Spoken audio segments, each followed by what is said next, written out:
Hello दोस्तों, कैसे हो आप।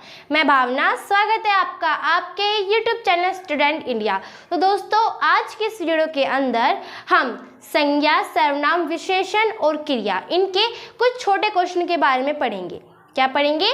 संज्ञा, सर्वनाम और क्रिया विशेषण।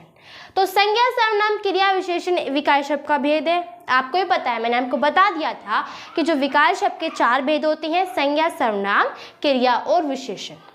तो हमने ये 4 जो टॉपिक हैं, संज्ञा, सर्वनाम, क्रिया, विशेषण, इनके बारे में पढ़ लिया था कि संज्ञा क्या होती है, सर्वनाम क्या होते हैं, विशेषण क्या होते हैं और क्रिया क्या होती है। उनके लिए मैंने आपके लिए एक अलग अलग वीडियो में बताए थे।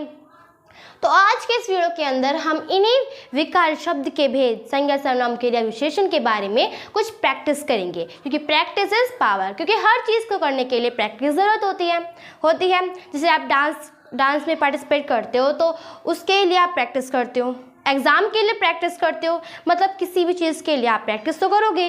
तो हर किसी भी चीज़ के लिए प्रैक्टिस करना ज़रूरी होता है, क्योंकि प्रैक्टिस इज पावर। ठीक है, तो हम जो विकार शब्द के भेद होते हैं उनकी भी प्रैक्टिस करेंगे। तो पहले तो आपको मैं ये बता देती हूँ कि आप अगर मेरी ये वाली वीडियो देखें तो इस वीडियो को देखने से पहले मैंने आपके लिए संज्ञा, सर्वनाम, क्रिया, विशेषण की वीडियो बना दी थी। ठीक है, उनके बारे में जानना आपको लिए बहुत ज़रूरी है, क्योंकि प्रैक्टिस करने से पहले उनके बारे में जानना ज़रूरी है कि हम क्या पढ़ रहे हैं और उसमें क्या बताया गया है। तो पहले तो आप जाके मेरी वे वीडियो देखिए, फिर आप मेरी प्रैक्टिस की वीडियो देखना है। ठीक है, तो शुरू करते हैं हम अपनी वीडियो। तो पहला क्वेश्चन आपके लिए कि संज्ञा का संबंध किसके साथ होता है। तो इसका है संज्ञा का संबंध किसके साथ है। तो जो संज्ञा है, संज्ञा क्या होती है? संज्ञाएं होती हैं जो किसी का भी जो नाम होता है वो संज्ञा कहलाता है। किसी व्यक्ति का, वस्तु का, स्थान का, किसी का भी जो नाम होता है वो क्या कहलाता है? संज्ञा कहलाता है। तो इसमें ये पूछा गया कि जो संज्ञा है उसका संबंध किसके साथ होता है। तो ऑप्शन है आपके पास, ऑप्शन ए नाम के साथ है, ऑप्शन बी सर्वनाम के साथ है, या ऑप्शन सी वस्तु के साथ है। तो किसके साथ है संज्ञा का संबंध? मैंने आपको संज्ञा में बताया था कि संज्ञा का संबंध सिर्फ नाम से ही होता है। किसी का भी नाम, मतलब हमारे पृथ्वी का भी नाम ही होगा, जो किसी का भी नाम ले लो, सभी का नाम हमारा क्या कहलाएगा? संज्ञा कहलाएगा। तो इसका संज्ञा का संबंध नाम से ही होता है। तो इसका राइट आंसर भी ऑप्शन ए नाम है। सेकंड है आपके पास क्वेश्चन है, संज्ञा के स्थान पर प्रयुक्त किए जाने वाले शब्द को क्या कहती हैं। जो संज्ञा के स्थान पर प्रयुक्त होती हैं उन शब्दों को हम क्या कहेंगे? ऑप्शन ए है विशेषण कहेंगे, ऑप्शन बी सर्वनाम कहेंगे, ऑप्शन सी क्रिया कहेंगे। संज्ञा मैंने आपको बता दी थी, संज्ञा का संबंध किससे होता है? नाम से होता है। संज्ञा का मतलब क्या होता है? किसी का भी जो नाम होता है वो संज्ञा कहलाता है। तो संज्ञा का संबंध संज्ञा के स्थान पर हम क्या प्रयुक्त करते हैं उन शब्दों को हम क्या कहेंगे? विशेषण कहेंगे, या फिर सर्वनाम कहेंगे, या हम क्या कहेंगे? क्रिया कहेंगे। तो आप अगर आपने मेरे सर्वनाम की वीडियो देखी हो तो इसमें मैंने आपको ये बताया था कि जो संज्ञा के स्थान पर यूज होती हैं वो क्या कहलाते हैं? सर्वनाम कहलाते हैं। ठीक है, तो इसका आंसर भी आपके पास ऑप्शन बी सर्वनाम होगा। तो हमने 2 क्वेश्चन कर लिए हैं, तो अब हम करेंगे अपना तीसरा और चौथा क्वेश्चन।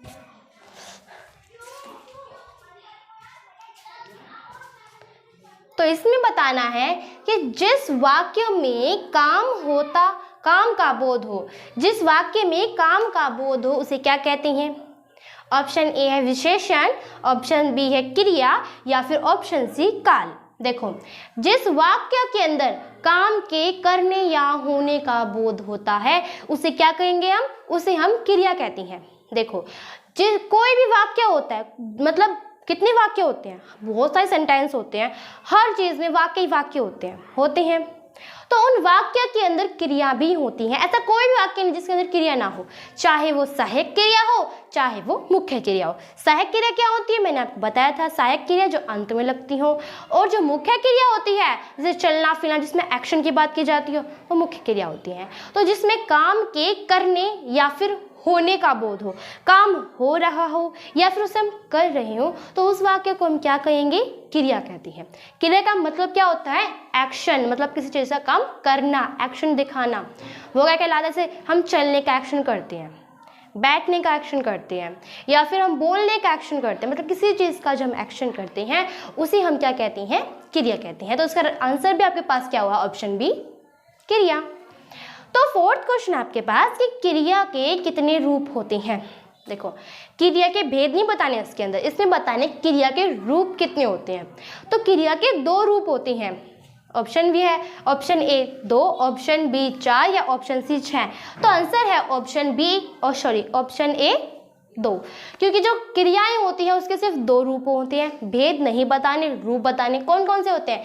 सहायक क्रिया और मुख्य क्रिया। मैंने अभी आपको बताया था कि सहायक क्रिया वाक्य के अंत में लगती है, मतलब जितनी भी हिंदी ग्रामर होती है, हर हिंदी ग्रामर के अंदर वाक्य जरूर मिलते हैं, मतलब वाक्य से तो हिंदी ग्रामर बनेगी। तो जो वाक्य होती हैं उन वाक्य के अंदर, हर वाक्य के अंदर क्रियाएं होती हैं, चाहे वो सहायक क्रिया हो या फिर मुख्य क्रिया हो। चाहे जैसे हम बोलते हैं वह दिल्ली जाता है, तो जाता ये क्या है? जो जाता शब्द आया है ये क्रिया है। अगर आप है लगाओ तो लास्ट में जो है अंत में क्या आया? है, और है अंत में जो आता है वो सहायक क्रिया कहलाती है। तो है सहायक क्रिया, उसके जो पहले क्या आया? मुख्य क्रिया। ठीक है, जाता मतलब जाना मुख्य क्रिया कहलाएगी। तो हमने थर्ड और फोर्थ भी कर लिया है। तो अब हम करते हैं अपना 5th और 6th क्वेश्चन। हमें बताना है 5th क्वेश्चन के अंदर कि संज्ञा या सर्वनाम की विशेषता बताने वाले शब्द को क्या कहते हैं। जो संज्ञा और सर्वनाम की विशेषता बताती हो, फिर से रिपीट कर देती हूँ कि संज्ञा और सर्वनाम क्या होते हैं। तो संज्ञा होती है किसी का भी नाम, सर्वनाम होते हैं जो संज्ञा के स्थान पर यूज होते हैं। ठीक है, तो उन शब्दों को हम क्या कहते हैं जो संज्ञा और सर्वनाम की विशेषता बताती हैं, उनके अंदर क्या विशेष है। तो उन्हें हम क्या कहते हैं? ऑप्शन ए काल कहते हैं, ऑप्शन बी क्रिया कहते हैं, या फिर ऑप्शन सी विशेषण कहते हैं। काल क्या होते हैं? जो समय बताती हैं। क्रिया क्या होते हैं? किसी काम के होने का बोध बताती हैं। तो जो विशेषण है वही ये शब्द है जो संज्ञा और सर्वनाम की विशेषता बताती हूँ। ठीक है, तो क्वेश्चन 6 है आपके पास, क्रिया के कितने भेद हैं।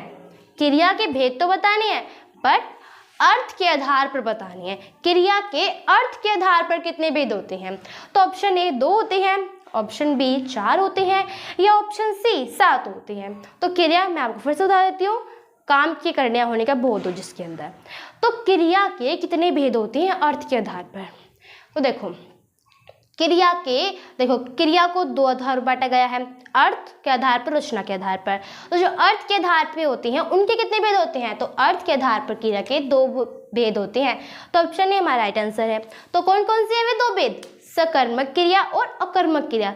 सकर्मक क्रिया वे क्रियाएं होती हैं जिनके अंदर जो कर्म साथ होता हो उन्हें सकर्मक क्रिया कहती हैं, और अकर्मक क्रिया वे क्रियाएं होती हैं जिनके साथ कर्म साथ नहीं होता है। और फिर आई रचना की बात। तो रचना के आधार पर क्रिया के 5 भेद होते हैं। कौन कौन सी होती हैं? पहला होता है प्रेरणार्थक क्रिया, दूसरा होता है द्विकर्मक क्रिया, तीसरा होता है सहायक क्रिया। सहायक क्रिया क्रिया का एक रूप भी है, साथ में क्रिया का एक भेद भी है रचना के आधार पर। और चौथा होता है अपना, देखो पहला हमारा प्रेरणार्थक होता है, दूसरा द्विकर्मक होता है, तीसरा सहायक क्रिया होता है। तो चौथा क्या हुआ हमारा? चौथा संयुक्त क्रिया होता है।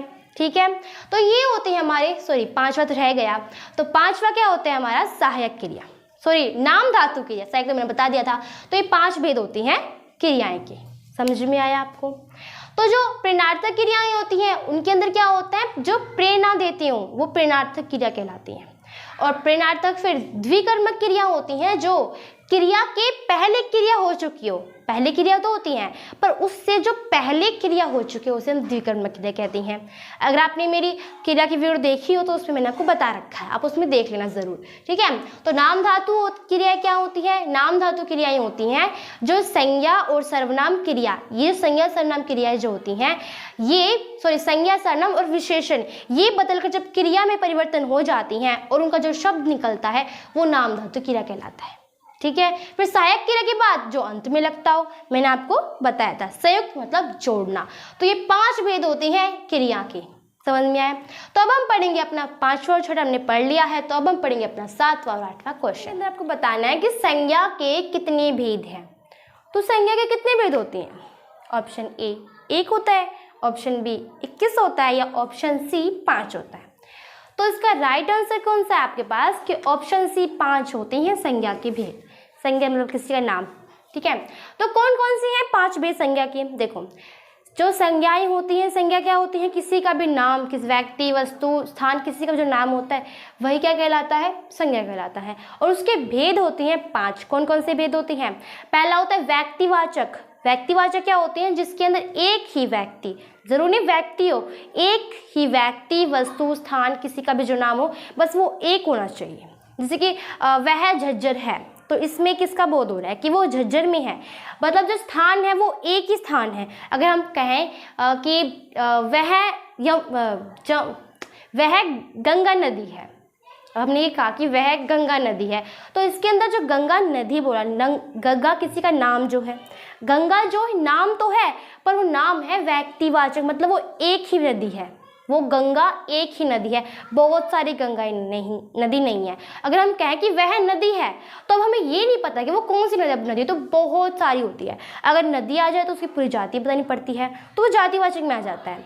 तो अगर उसका नाम पता चल जाए कि वो उसका नाम क्या, जैसे कि वह लड़के हैं, अब लड़के तो बहुत सारे हो जाएंगे ना, अब उसकी पूरी जातियों के लड़कों की जातिवाचक में आ जाएगा। अगर हम कहें कि वह राहुल है, तो इसमें पता चल रहा है कि वह एक राहुल है, एक ही व्यक्ति का पता चल रहा है, तो ये व्यक्तिवाचक कहलाएगा। अब व्यक्ति हो, वस्तु हो, स्थान हो, किसी का भी जो नाम होता है, व्यक्तिवाचक में किसी का भी नाम हो तो बस वो एक होना चाहिए, वही हमारा व्यक्तिवाचक संज्ञा कहलाता है। ठीक है, तो पहला होता है व्यक्तिवाचक, दूसरा होता है जातिवाचक। मैंने आपको भी बताया जातिवाचक क्या होती हैं। जातिवाचक वे होती हैं जिनके अंदर एक ही शब्द से पूरी जाति का बोध होता है। जैसे लड़का, अब लड़का में पता नहीं कौन सा लड़का है, इसे व्यक्तिवाचक तो है नहीं, पर पूरी जाति का बोध तो हो रहा है ना, तो लड़कों की पूरी जाति का बोध हो, यही जातिवाचक संज्ञा कहलाता है।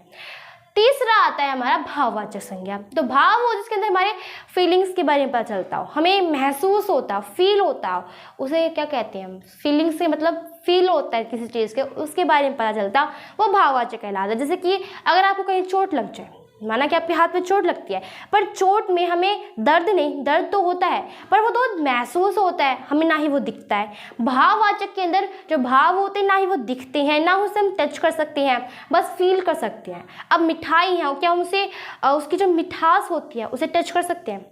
मिठास को, मिठास जो शब्द है वो भाववाचक है, क्या उस मिठास को हम ना टच कर सकते ना देख सकते, बस महसूस कर सकते हैं। और जिसे महसूस करते हैं, अब जिसे चोट लग जाती है उसे हम देख सकते हैं, चोट को देखते हैं। आप कहोगे हम चोट को देख सकते हैं, देख सकते हैं। चोट को छू सकते हैं, अब छू लोगे, छू सकते हैं, बट उसे महसूस कर बट उसका जो दर्द होता है उसे हम ना छू सकते ना ही हम उसे देख सकते, बस फील कर सकते, महसूस कर सकते हैं, और यही भाववाचक संज्ञा के अंतर्गत आता है। चौथा है हमारा समूहवाचक संज्ञा। तो समूह होता है मतलब कोई ग्रुप के बारे में बात की, जैसे झुंड होता हो, अब झुंड के अंदर किसी का भी झुंड होता हो, ग्रुप होता हो, उसे हम क्या कहते हैं, समूहवाचक कहते हैं।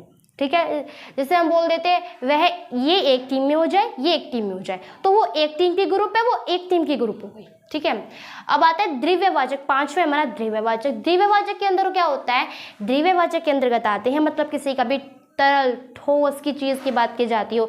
अब तरल ठोस चीज़ क्या हो सकती है, चांदी, सोना, तांबा, ये सब हमारे किसके अंदर आता हो। और पहली बात कि द्रव्यवाचक को हम गिन नहीं सकते।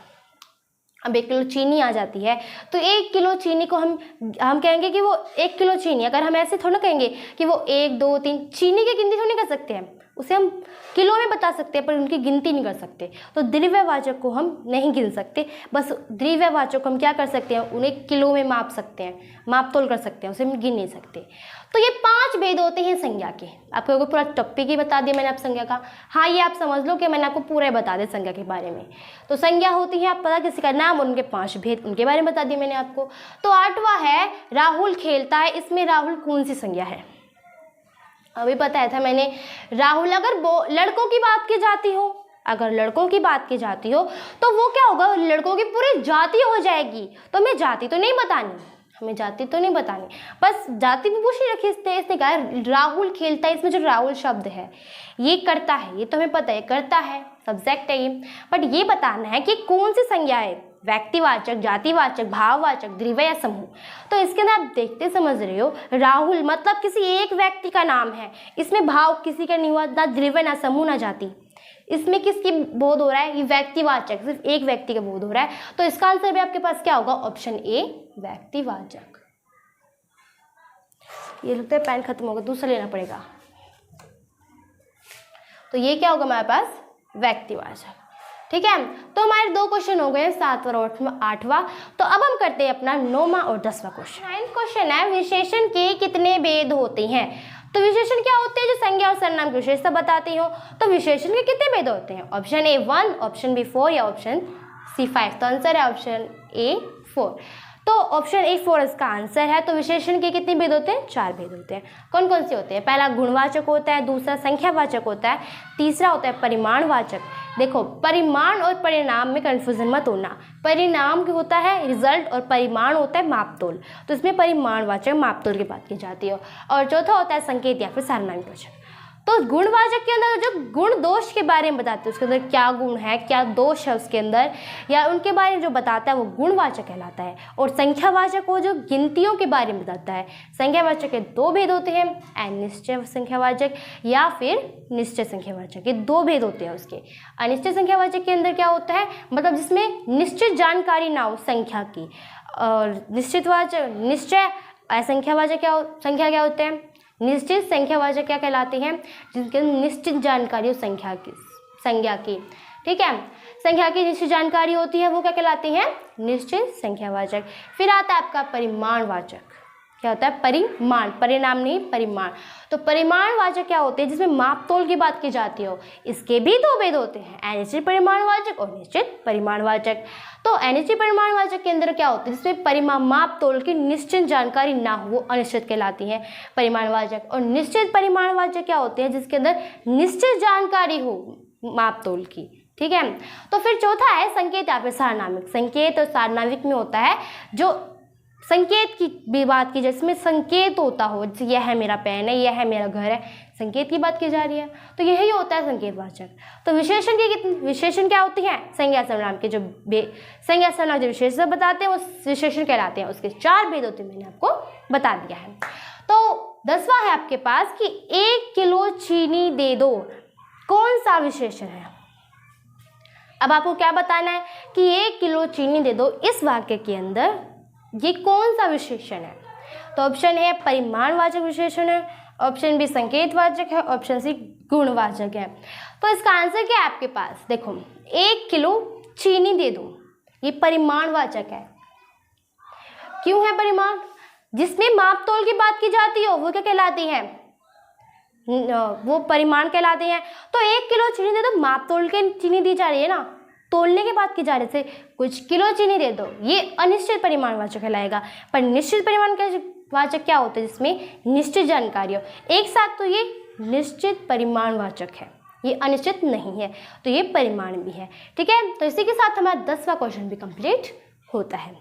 तो अब हमने क्या पढ़ा है? संज्ञा, सर्वनाम, क्रिया और विशेषण के कुछ मल्टीपल चॉइस क्वेश्चन पढ़े हैं ना हम। कुछ इससे संबंधित कुछ क्वेश्चन मैंने आपको बता दिए हैं, ताकि आपको अच्छी तरह से प्रैक्टिस हो जाए, आपकी समझ में आ जाइए।